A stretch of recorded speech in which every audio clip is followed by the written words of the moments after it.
Doctor साहब मैं ज़रा बात आपसे शुरू कर लेता हूँ, वो इसलिए कि और किसी ने पीडीएम के साथ क्या करना था या हुकूमत ने उनके साथ क्या आर्ग्यू करना था, आप लोगों ने अपने साथ जो खुद कर लिया।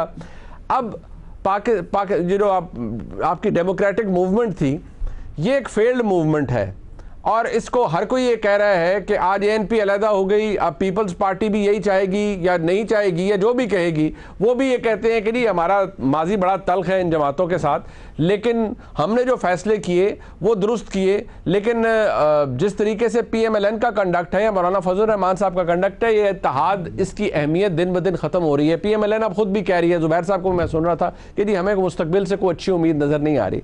आप लोगों को एहसास है इस बात का कि आज आप डॉक्टर साहब आपने बड़े इलेक्शन लड़े हैं, आपका सियासी तजर्बा भी है, कि आपने कितना, अलाउ मी टू से, उन लोगों के साथ जो कि आपके सपोर्टर, आपके वोटर, जिनको आपने उम्मीदें दी वो सब हैं, उनके साथ कितनी बड़ी ज्यादती है कि आप लोग ये छोटी छोटी चीज़ों के ऊपर लड़ पड़े हैं? डॉक्टर साहब। बहुत शुक्रिया मुनीब साहब। देखिए, सबसे पहली बात तो ये है कि आपने अपने जो अभी इब्तदाई कलमात अदा फरमाए हैं, जिसमें आपने कहा कि पीडीएम ने कोई बहुत बड़ा काम या बहुत बड़ा मार्का अभी तक को सर नहीं किया जी। सबसे पहले तो मैं यहाँ से शुरू करता हूँ कि पीडीएम जो है वो एक बड़े मकसद के लिए मार्ज़ वजूद में आई थी, और अभी भी जब तक कि ऑफिशियली इसकी कोई अनाउंसमेंट नहीं होती, मैं नहीं कहूँगा कि ये कोई तहलील हो गई है। और उसमें ये हुकूमत जिस इलेक्शन के ज़रिए मार्ज़ वजूद में आई है, इंतहाई मुतनाज़ा, जिसे हम जाली समझते हैं, और उसके बाद आइन की सरबुलंदी, सिविलियन से सुपरमेसी, रूल ऑफ लॉ, ये सारे वो बड़े मकासद थे जिनके लिए लास्ट ईयर सितंबर में पीडीएम मार्ज़ वजूद में आई। और मैं समझता हूँ कि जिस तरह इसने पूरे मुल्क में इसने जलसे किए, प्रोग्राम किए, बाकायदा एक तहरीक पैदा की, लोगों के अंदर एक शऊर दिया, और जिसके नतीजे में आपने देखा कि जो सेनेट का इलेक्शन था इस्लामाबाद से की सीट से यूसुफ रज़ा गिलानी साहब का, ये वो इलेक्टोरल कॉलेज है जिसमें अक्सरियत की बुनियाद पे प्राइम मिनिस्टर जो है वो मुंतखब होते हैं, और इसी इलेक्टोरल कॉलेज और इसी हाउस में अक्सरियत की बुनियाद के ऊपर यूसुफ रज़ा गिलानी साहब सेनेटर बने और हुकूमत को शिकस्त हुई, यानी वो अपनी अक्सरियत जो है वो खो बैठे। डॉक्टर साहब आपकी राय की बड़ी अहमियत है। सर मेरी अर्ज सुनिएगा। सर मैंने अर्ज किया अपने इब्तदाई में, जिसका हवाला आप भी अभी फरमा रहे हैं, मैंने कहा इंतखाबी को कामयाबी आपने हासिल कर लिया, आपने गिलानी साहब को इलेक्ट करा लिया, फाइन, आपने हुकूमती जो उम्मीदवार थे उनको शिकस्त दे दी, बिल्कुल ठीक है। आपके नज़दीक ये एक अचीवमेंट हो सकती है कि इमरान खान साहब को एतमाद का वोट दोबारा लेना पड़ा, लेकिन मेरा सवाल यह है सर कि वो आपका सपोर्टर वोटर जिसने आपको कहा था कि जी हमें तो उम्मीद आपने दिलवाई थी पीडीएम ने कि हमने फारिग करना है इमरान खान को, मुल्क में बाहर आ जाएगी, वो वोटर सपोर्टर को उसको क्या जवाब है आज आपका? जरा दिल पे हाथ रख के बताइएगा डॉक्टर साहब।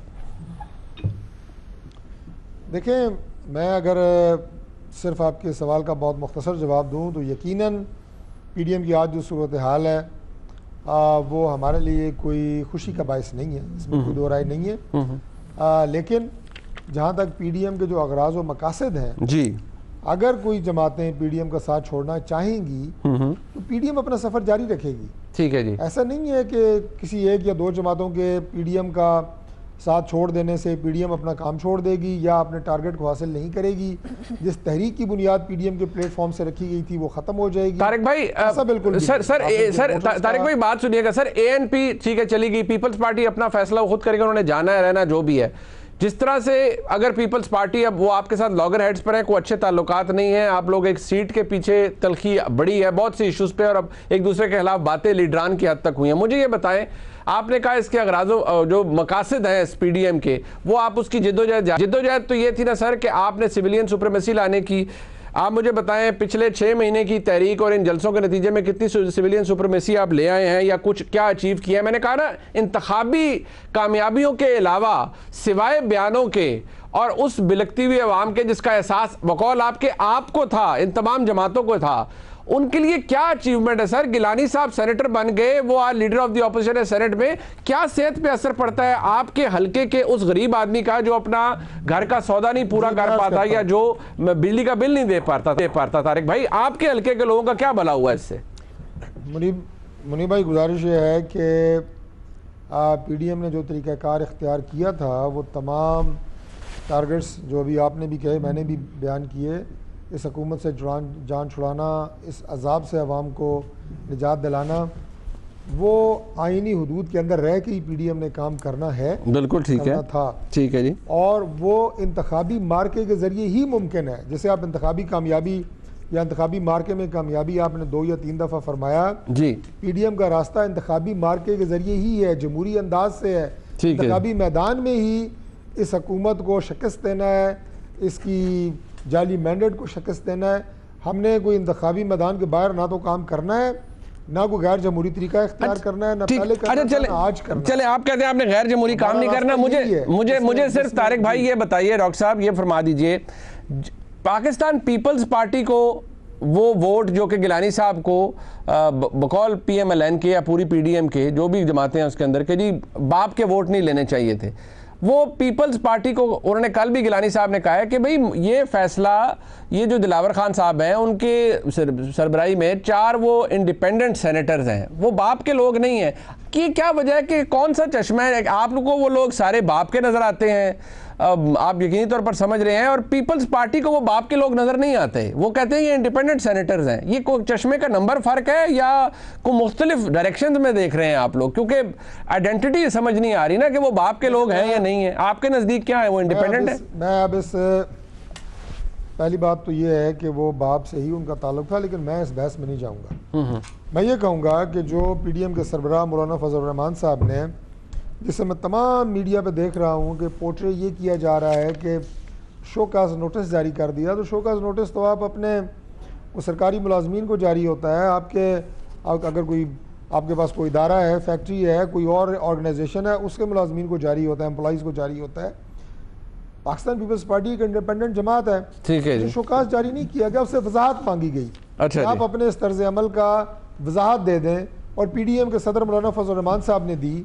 मैं ये समझता हूँ कि जो पोर्ट्रे किया गया, जो मीडिया पे दिखाया गया कि जनाब बड़ी तौहीन हुई, तज़हीक हुई, ना तो ऐसा कोई मतलब था, ना ऐसे ही मतलब निकलता है। सर फिर ANP को समझ नहीं आई ना, ANP तो फारिग हो गई इस पे। और ये जो बात आपने अभी की है, मैं आखिरी बात अर्ज कर दूं, ये जो बात आपने अभी की है कि वो बाप के थे या नहीं थे जमात के, तो यही वजाहत तो मांगी गई है, वजाहत दे देते तो मेरा ख्याल है ये मामला इतनी आगे जाता ही ना, या जाना चाहिए नहीं था। अच्छा चले, मैं तो ये अर्ज करूंगा, आपको लगता है ये नहीं जाना चाहिए था, लेकिन चला गया, ठीक है, वो आप जितना मर्जी उसको, लेकिन अब मामला तो खराब हो गया। उस्मान डार साहब, आपकी जो पोजीशन है हुकूमत की इस वक्त, वो अपनी जगह ठीक है, आप पे बेशुमार तनकीद हो रही है।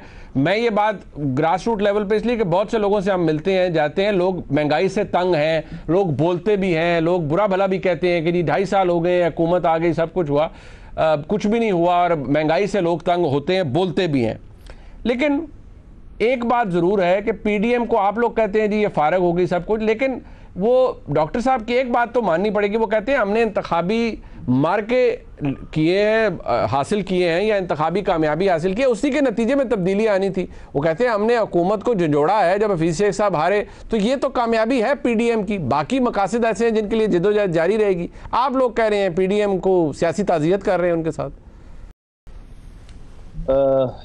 देखें मुनीब, मेरी दिली हमदर्दी हैं डॉक्टर तारक फजल चौधरी साहब के साथ, और मुझे बहुत सच मानिए दुख भी हुआ है। भी आपके साथ ऐसे लगता नहीं था, अच्छी खासी तगड़ी थी, सेहतमंद थी, इतनी जल्दी अल्लाह को प्यारी हो जाएगी, किसी ने ये सोचा नहीं था। वैसे तारक फजल चौधरी साहब फ्यूनरल कब है, अगर आप बता सके, मैं जरूर आना चाहूंगा। और अभी दुआ है, वो ऑक्सीजन पे है, फौत नहीं हुई आपकी इतला के लिए, ऑक्सीजन पे है, ऑक्सीजन सिलेंडर पे है। अच्छा, ये वेंटिलेटर पे है या ऑक्सीजन लगी हुई है? पल्स रेट चेक किया डॉक्टर साहब? आप तो सिर्फ डॉक्टर। एक ही बात है, एक ही बात है, वेंटिलेटर क्या लें, कोविड क्या लें, लेकिन अभी फौत नहीं हुई। चले अल्लाह, मैं तो कहूँगा, मेरा ख्याल था सर सुनने में आया था कि अल्लाह को प्यारी हो गई। अच्छा, वेंटिलेटर पे है, चले मैं तो यही समझता हूँ जब भी निकलेगा PDM का जनाजा है, धूम से निकलेगा। अच्छा। पूरी कौम, तो लेट्स भी आखिरी सांसों पे है। मेरा तो ख्याल था शायद जनाजे का टाइम आपके प्रोग्राम भी अनाउंस होगा PDM का, लेकिन वो कह रहे हैं वेंटिलेटर पे है। अच्छा, देखिए ये बात ये है कि इन लोगों ने 6 माह तक अपने मफादात के लिए, जो कि एक मफादात का टोला है PDM, पहले दिन से हमें इनसे कोई खतरा नहीं था, हम जानते थे इनके अपने अपने मफादात हैं, जैसे जैसे इनके मफादात इनको हासिल होंगे ये बीच में निकलते रहेंगे। और पाकिस्तानियों आप देख रहे हैं एक एक करके पीडीएम में से सियासी जमातों की रूह परवाज कर रही है। आज एएनपी ने परवाज किया है, पीपल्स पार्टी की बारी आएगी। मैं उम्मीद करता हूँ नाज बलोच आपके प्रोग्राम में ऐलान करके जाएंगे जो इनके साथ हो रहा है और जो इनके साथ वो कर रहे हैं। अच्छा, तो ये भी बहुत एनर्जी का ऐलान करेंगे। बुनियादी तौर पे पीडीएम का एजेंडा था जाती, अवामी इश्यूज ही नहीं थे। इसीलिए ना अपने जलसों में जुलूसों में अवामी इश्यूज की बात की। कौम की उम्मीदें इनके साथ जुड़ी थी। मैं एक पॉलिटिकल वर्कर की हैसियत से समझता हूं कि एक मजबूत सेहतमंद अपोजिशन जमहूरी निजाम में जरूरी है, लेकिन अफसोस से कहना पड़ रहा है इस अपोजिशन ने पीडीएम कौम को मायूस किया। पाकिस्तानियों को इन्होंने उम्मीद दिलाई कि शायद ये उनके मसाइल का हल तलाश करेंगे। और मैं समझता हूं कि बुनियादी तौर पे जो पीडीएम में लड़ाई की बुनियाद डली वो पंजाब से डली। इसलिए कि जब पंजाब में मूवमेंट का आगाज किया गया, पीडीएम के जलसे जुलूस किए गए, पंजाब के लोगों ने रद्द कर दिया। मीनारे पाकिस्तान देख लें, फिर इस्लामाबाद इलेक्शन कमीशन के बाहर इनको पूरा फ्री हैंड दिया गया, ले आए सारे वर्कर्स, ले आए, पूरा एहतजाज करें। अच्छा, और यही किया।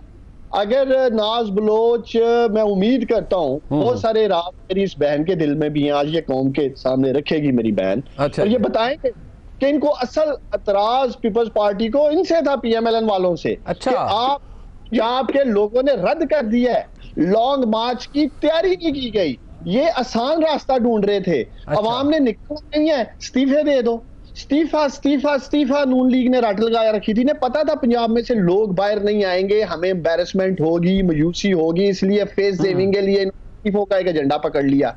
पहले दिन से पीपल्स पार्टी इनके साथ नहीं खड़ी मामले में। यहाँ मुनीर मोहल्ले का काउंसलर इस्तीफा नहीं देता, उससे इस्तीफा लेना मुश्किल काम है। अच्छा, यूनियन काउंसिल के काउंसलर से। और ये नून वाले कहते हैं एमएनए एमपीए पूरी सिंध गवर्नमेंट। बट डार साहब किस बात का जवाब दें, ये अगर जाती मफाद के लिए थी, ये इन्होंने आपको अच्छा खासा रगड़ा दे दिया ये बाई इलेक्शंस के अंदर, जहां जहां भी हुए 90% बाई इलेक्शंस ऑपोजिशन जीत गई, पीडीएम के प्लेटफॉर्म से जीत गई, इंडिपेंडेंटली भी पीएमएलएन जीत गई, उधर सिंध में पीपल्स पार्टी जीती, नौशहरा में आपको शिकस्त हुई। तो आप कह रहे हैं ये फारग है जाती मफाद के लिए, एम ही लोगों ने वोट दे देते हैं, जीत गई ये सारी ऑपोजिशन होने वाली है। अभी वो कहते हैं डस्का में होने वाली है। देखिए इस बाय इलेक्शन में जाके इलेक्शन की तैयारी करो, बड़का ना मारो। और मैं कह रहे हैं कि फ्यूनरल दी तैयारी करो, जनाजा की दो में सानू दोस्तों मैं आवांगा, जरूर आवांगा। लगेगा जनाजा किस तरह निकलता है, डस्का तुम्हारी जिले तुम्हारी सीट भी फारग होनी है, तुम्हारी वजारत भी जानी है। अच्छा मुनीर मेरी बात सुने, ये बात क्या है, ये 11 जमातें मिलके ज़िम्नी इंतखाब हमारे खिलाफ हुकूमत के लड़ रही। हर कॉन्स्टिट्यूएंसी में पाकिस्तान तरीके इंसाफ का बैंक वोट 25,000 से लेके 50,000 तक ऊपर गया है। अच्छा, अगर हमसे 2018 में वजीराबाद में 27,000 वोट लिए थे, अब 48,000 निकले हैं। दस्का का जो इलेक्शन को लदम करार दिया गया वहां 60,000 थे, 1 लाख पे हम जाते हैं। तो हमारा तो बैंक वोट पंजाब में ऊपर जा रहा है, लोगों ने इतमाद का इजहार किया है। मैं ये मेरा आर्गुमेंट ये है, अगर आजाद उम्मीदवार ने भी आपकी हमायत की हुई है ना, और वैसे भी वोट थोड़ा बढ़ गए थे। मैं आपको यकीन दिलाता हूँ, अगर पाकिस्तानी कौम इनके पीछे खड़ी होती पीडीएम के, इन्हें यकीन होता कि पाकिस्तानी कौम बाहर निकलेगी, सड़कों पे निकलेगी, कभी 26 मार्च का लॉन्ग मार्च ये लोग कैंसिल नहीं करते। राइट, इन्हें अंदाजा हो गया था, पाकिस्तानी कौम ने इन्हें रद्द कर दिया क्योंकि इनका एजेंडा अपनी करप्शन बचाना था। ठीक है, करप्शन बचाने के लिए नहीं निकलती। मैं जरा ठीक है।